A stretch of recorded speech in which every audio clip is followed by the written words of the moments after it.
दोस्तों, स्वागत है आप सभी लोग का। आज मैं आप लोग के लिए बहुत ही बड़ी जानकारी लेके आ चुका हूं। जी हां, आर्मी के जनरल एमएम नरवण ने सारी अपडेट को बदल दिया है, सारे नियमों को बदल दिया है। जी हां, अब जितने भी लड़के आर्मी जीडी की भर्ती देख रहे हैं, खास तौर से उनके लिए चुनौतियां और बढ़ चुकी हैं। तो आज में जो नियम बने हैं वो जो आपको बताने जा रहा हूं, ये जानना बहुत ही ज़रूरी है। और ख़ास तौर से जितने भी लड़के क्लास 10th पास आर्मी की भर्ती देखने जा रहे हैं, उनके लिए बहुत ही ज़रूरी है। चाहे वो पहली बार जीडी की भर्ती देख रहे हो, चाहे दूसरी बार या तीसरी बार या चौथी बार, चाहे उनकी एज प्रॉब्लम हो या नंबर में कोई दिक्कत हो या मेडिकल में प्रॉब्लम हो या फिजिकल में कोई नहीं दिक्कत होती है, आज मैं सारी अपडेट आपको बताने जा रहा हूं। जो आर्मी के जनरल एमएम नरवण ने जो रूल चेंज किया है आर्मी जीडी को लेकर, जो वेरिफिकेशन बढ़ गया है आर्मी में, जो डिस्पैच करने से पहले वेरिफिकेशन हो रहा है लड़कों का और भर्ती में छांट दिया जा रहा है उन लोगों को, उनका ज्वाइनिंग नहीं कराया जा रहा है, उन पे भी बात करेंगे। तो आज की ये वीडियो बहुत ही ज़्यादा इंपॉर्टेंट है उन सभी लड़कों के लिए जितने भी लड़के आर्मी की भर्ती देखते हैं, खास तौर से 8वीं पास या 10वीं पास या 12वीं पास या खास तौर से जनरल ड्यूटी की भर्ती देखते हैं। तो चलिए स्टेप बाय स्टेप करके भर्ती की मैं जानकारी आपको देने जा रहा हूं। अगर इस तरह से आप भर्ती देखते हैं तो 100% नहीं तो आपको 99.9% आपको भर्ती होने से कोई नहीं रोक सकता है। अगर ये जानकारी आप नहीं लेते हैं तो इसमें हमारा घाटा बिल्कुल नहीं है। अगर आप जानकारी से अपडेट नहीं रहेंगे तो आपको कहीं भी छांटा जा सकता है आर्मी की भर्ती में, या आपका डॉक्यूमेंट से लेके हो चाहे कोई भी दिक्कत हो। तो चलिए स्टेप बाय स्टेप करके मैं सारी जानकारी आपको देने जा रहा हूं। सबसे पहले ये बता दूं कि जो नया नियम आया है वो क्या है, और ये तो चल रहा है पहले से ही, लेकिन इस समय 2019 से और दिक्कतें आ रही हैं लड़कों को भर्ती देखने में। सबसे पहले आप सभी लोग को मालूम होगा कि भर्ती देखने के लिए हमें ऑनलाइन फॉर्म कराना पड़ता है। क्या कराना पड़ता है? Online form. जब तक ऑनलाइन फॉर्म भरेंगे नहीं तब तक एडमिट कार्ड आएगा नहीं, तब तक आप रैली देखने जाएंगे नहीं। लेकिन इस समय दिक्कतें ये हो रही कि जो पहले के लड़के भर्ती देखें उनका कुछ यूजर आईडी पासवर्ड खो जाता है, दोबारा फॉर्म भरने में दिक्कतें आती हैं, तो वो तो सॉल्व हो जाता है। लेकिन कुछ लड़के होते हैं जो दोबारा 10th पास करके भर्ती देखते हैं और वो भी चाहते हैं कि भर्ती होना, तो उनके लिए क्या समस्या आ जाती है, या आप पहली बार देख रहे हैं तो किस प्रकार से देखें।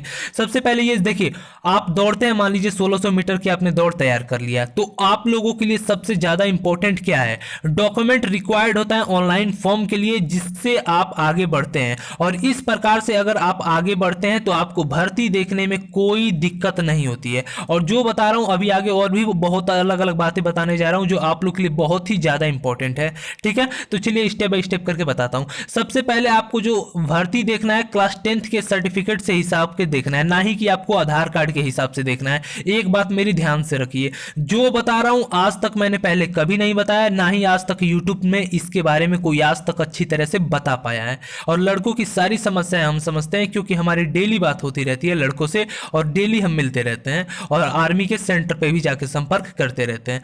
तो चलिए जो बता रहा हूं उसे ध्यान से सुनो। सबसे पहले क्लास 10th के सर्टिफिकेट से भर्ती देखी जाती है, आधार कार्ड के अकॉर्डिंग भर्ती नहीं देखी जाती है।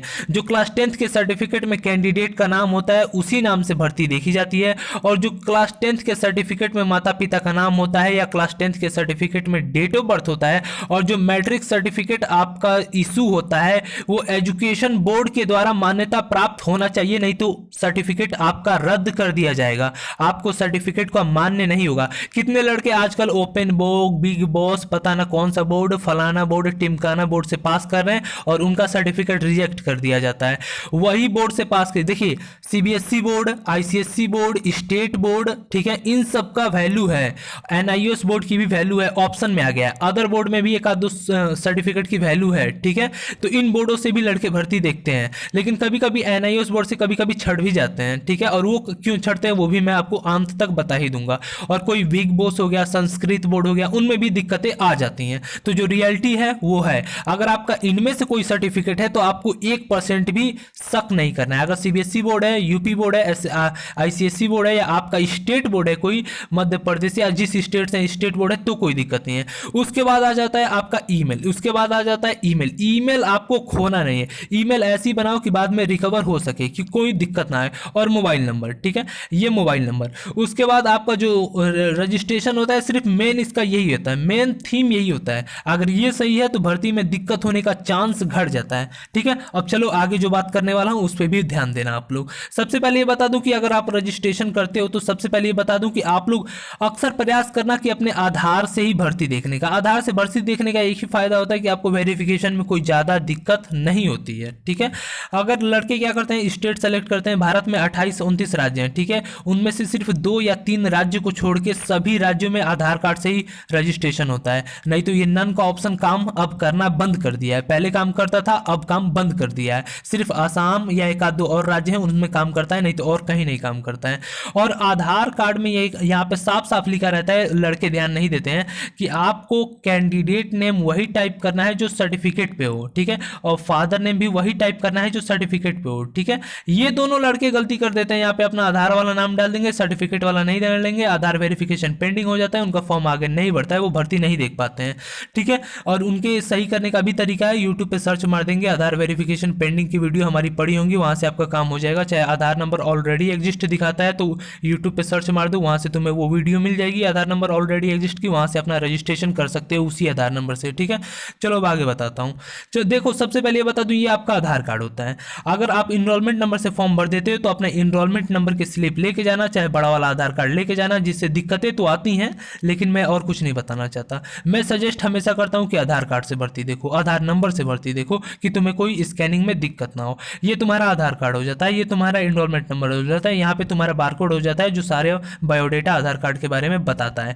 ये तो मस्ट जानकारी थी तुम्हारे फॉर्म भर के देखने की। अब आगे जो वेरिफिकेशन वाले की दिक्कत होती है वो मैं आपको बता देता हूँ। सबसे पहले बता दूं कि कितने लड़कों को नहीं मालूम होता है कि हमारा क्लास 10th पे सर्टिफिकेट नंबर कौन सा होता है। वो रोल नंबर कोई सर्टिफिकेट नंबर बना के वहां डाल देते हैं और गलत फॉर्म डाल देते हैं। खुद घर बैठे वो इंजीनियर बन जाते हैं और रैली में जाने के बाद वहां उन्हें लात मार के भगा दिया जाता है वैसे इंजीनियरों को। ठीक है, तो वो 50 रुपए या 100 रुपए बचाने के चक्कर में या 200 रुपए बचाने के चक्कर में खुद इंजीनियर बन जाते हैं और सारा काम बिगाड़ लेते हैं।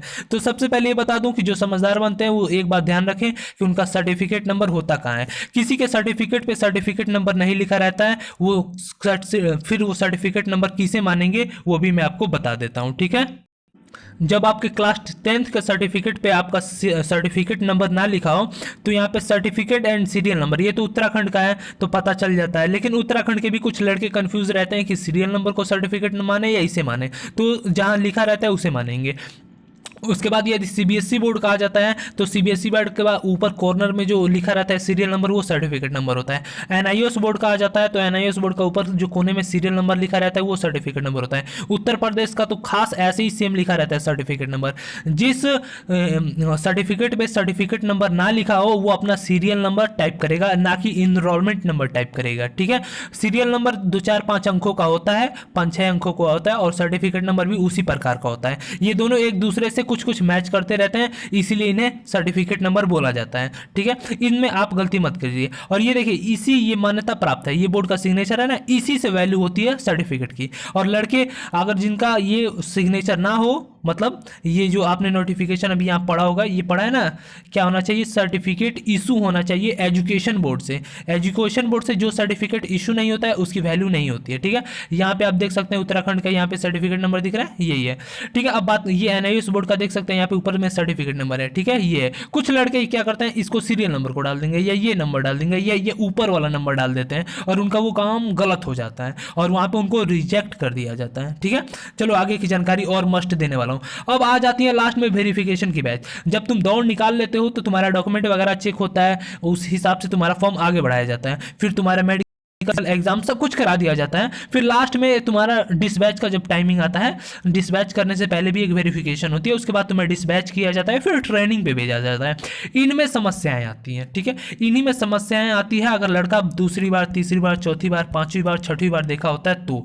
देखिए, अगर लड़का कायदे कानून से भर्ती देखा है, कायदे कानून से भर्ती देखा है, चाहे भले ही दूसरी बार देखा हो चाहे तीसरी बार देखा हो, तो दिक्कत होने की चांस जो होती है वो कम हो जाती है। क्या होती है, दिक्कत होने की चांस कम हो जाती है। तो इसीलिए इसलिए अगर तुम चाहते हो कि तुम्हें हर एक जानकारी मिले तो सबसे पहले तो ये करो कि वीडियो के नीचे सब्सक्राइब का लाल बटन होगा, फटाक से उसको दबा दो, बगल में बेल आइकन भी प्रेस कर दो, तो ताकि आर्मी की हर एक छोटी से छोटी, बड़ी से बड़ी जानकारी तुम्हें मिलती रहे और तुम किसी भी जानकारी से दूर ना रहो। और जब तक तुम भर्ती नहीं हो जाते हो तब तक हम गाइड करते हैं।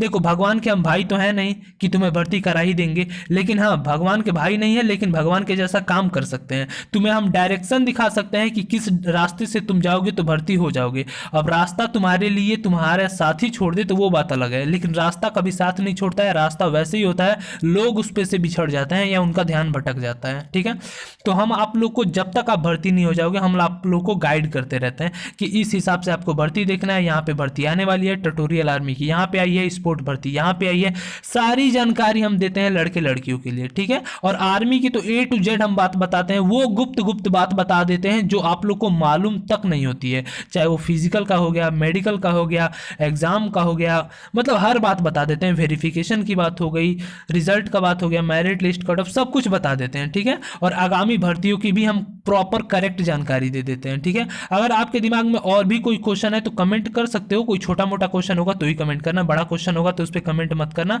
कमेंट करोगे तो हम उसे देख लेंगे, फिर वीडियो बना के उस पर भी डाल देंगे। ठीक है, तो यहां तक अगर तुम्हें सारा डाउट क्लियर हुआ है तो कमेंट करके मुझे बताओ कि सारा डाउट क्लियर हुआ है। चैनल को सब्सक्राइब कर दो, वीडियो के नीचे जो दिख रहा है उसे फटाक से दबा दो, क्योंकि इसमें तुम्हारा बेनिफिट है। नहीं भी दबाओगे तो कोई बात नहीं, ठीक है, ये तुम्हारे ऊपर डिपेंड करता है। और बगल में बेल आइकन दबा दोगे तो सारी अपडेट तुरंत इंटरनेट खोलते ही आपको मिल जाएगी। और मेरा नाम था राकेश यादव, आप मेरे यहाँ तक बने थे ज्वाइन इंडियन आर्मी के ऑफिशियल यूट्यूब चैनल पे, जो आर्मी का हर एक अपडेट देता है आप सभी लोग को। तो यहाँ तक मैं बना था, मुझे आशा और विश्वास है कि मैंने आपको सारा दिमाग का क्वेश्चन का आंसर दे दिया होगा। और यहाँ तक वीडियो देखने के लिए आप सभी लोगों का धन्यवाद। जय हिंद, जय भारत। फिर से मिलेंगे अच्छी जानकारी के साथ।